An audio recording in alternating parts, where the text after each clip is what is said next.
हज़रत उमर रो पड़े, कहने लगे आज मैं इशा के बाद निकला हूं तो नबी पाक के सहाबा मुझे नेक कह रहे थे। फिर मैंने बच्चों की माँ से और बच्चों से भी पूछा है, वो भी मुझसे राजी हैं।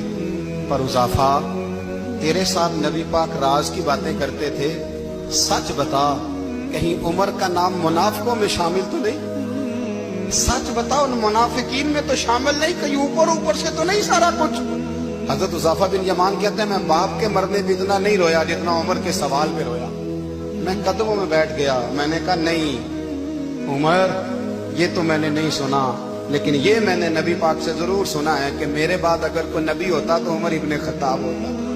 ये मैंने अपने कानों से सुना है कि उमर जिस गली से गुजरे शैतान रास्ता बदल जाता है।